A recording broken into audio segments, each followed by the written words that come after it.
नमस्कार दोस्तों। भारत प्राचीन काल से ही संतों, महात्माओं, सन्यासियों का देश रहा है।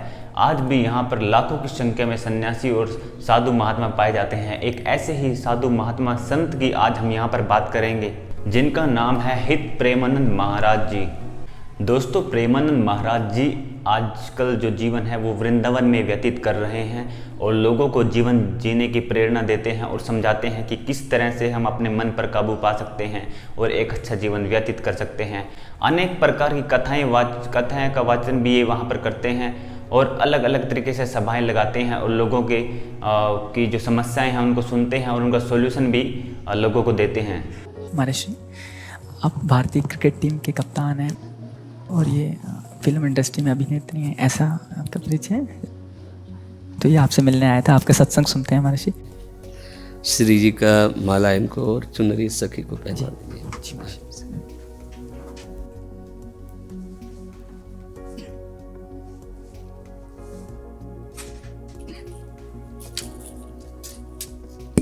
हाँ, सखी को पहना दीजिए। ये माला हमारी श्री जी की प्रसादी।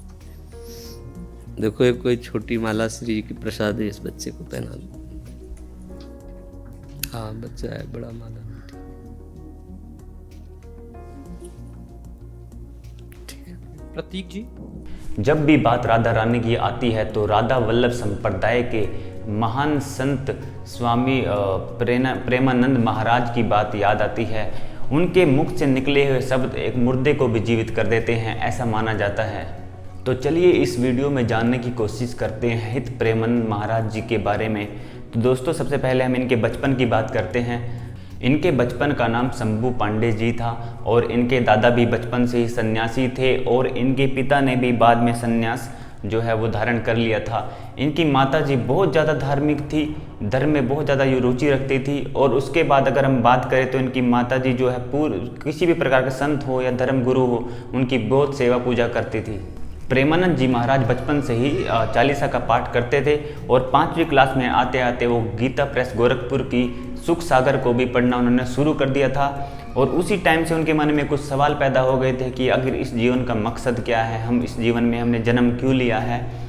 तभी उनके मन में कुछ सवाल ऐसे भी उठते थे कि प्रेम स्थायी है या अस्थायी है, और अगर प्रेम स्थायी है तो फिर उसकी चिंता क्यों करते हैं। तो उसी को लेकर उनके मन में ये भी सवाल उठते थे कि क्या जो वे विद्या ग्रहण कर रहे हैं, स्कूल में पढ़ाई कर रहे हैं, क्या वो ये इन सवालों के उनके जवाब दे सकती है या नहीं।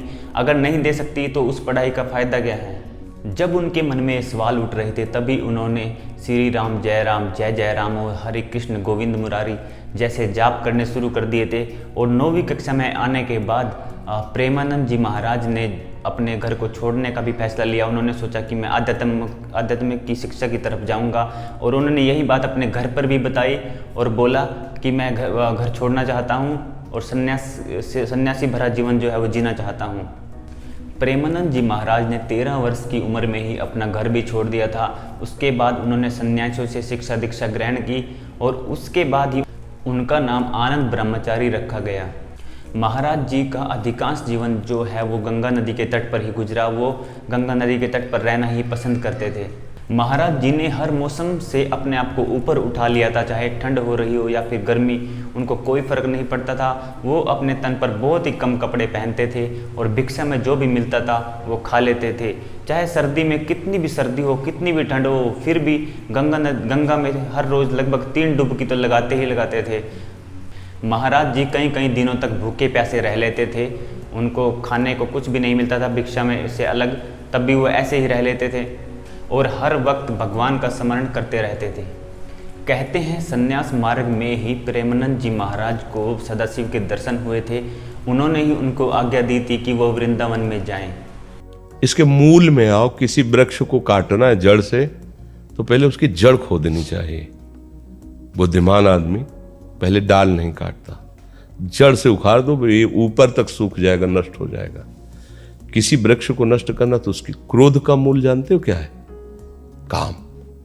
कामः संजायते क्रोधा, क्रोधा स्मृति विभ्रमा, स्मृति भ्रंशात् बुद्धिनाशो, बुद्धिनाशात् प्रणश्यति। प्रणश्यति अपने परमार्थ से गिर जाता है। कहते हैं महाराज जी एक दिन बनारस में ही एक पेड़ के नीचे ध्यान कर रहे थे। वहीं पर उनको राधा रानी जी का आभास हुआ।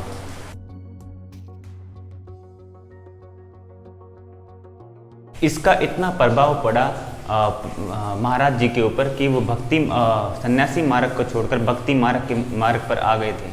दोस्तों अब बात कर लेते हैं महाराज जी वृंदावन में आखिर कैसे गए। तो इसका कोई बहुत बड़ा वाकया नहीं है। महाराज जी अपने किसी मित्र की सहायता से ही एक दिन ट्रेन में बैठ जाते हैं वृंदावन जाने के लिए। उस टाइम उनको ये भी नहीं पता होता कि उनका हमेशा के लिए वृंदावन में वास हो जाएगा।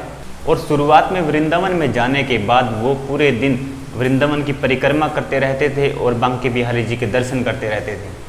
उसके बाद वृंदावन में कुछ लोग उनको राधा वल्लभ मंदिर में जाने के लिए प्रेरित करते हैं। और जब महाराज जी पहली बार राधा वल्लभ के मंदिर में जाते हैं तो वहाँ जाने के बाद वो राधा की प्रतिमा को ही देखते रह जाते हैं, उनसे अपनी आंखों को हटा नहीं पाते। और वहीं पे जो राधा वल्लभ के जो संप्रदाय के जो गुरु होते हैं उनके साथ उनकी फिर बातचीत होती है, वहाँ पर उनके भेंट होती है। वहीं पर वो फिर राधा वल्लभ संप्रदाय को स्वीकार कर लेते हैं, जहाँ पर उनके गुरु श्री गौरंगी शरण जी महाराज होते हैं। उसके बाद वो अगले 10 साल तक अपने गुरु की सेवा करते हैं। जैसे भी उसके गुरु जो भी काम उसको बोलते हैं, जैसा भी करने के लिए बोलते हैं, वो पूरे 10 साल उनकी डटकर सेवा करते हैं। अगर हम महाराज जी के वृंदावन के रहन सहन की बात करें तो महाराज जी को जो भी मिल जाता है वो उसको वैसे ही स्वीकार कर लेते हैं। उनकी अपनी किसी भी प्रकार की कोई इच्छा नहीं है। उनके आश्रम में जिस प्रकार के भी लोग आते हैं वो उनके पापों का नाश करते हैं।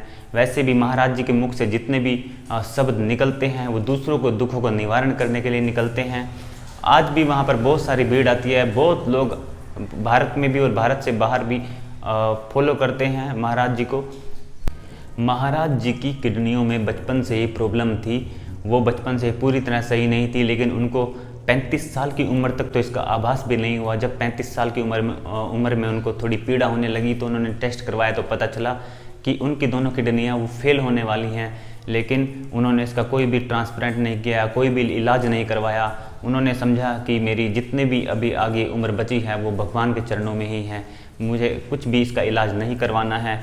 और दोस्तों इसको भी काफ़ी वक्त बीत गया है, कई साल बीत गए हैं। आज भी महाराज जी बिल्कुल वैसे के वैसे ही हैं। उनके ऊपर भगवान की कृपा है और वो जो भी करते रहते हैं उनको बताते हैं कि ये भगवान की ही इच्छा से हो रहा है और भगवान की कृपा से हो रहा है।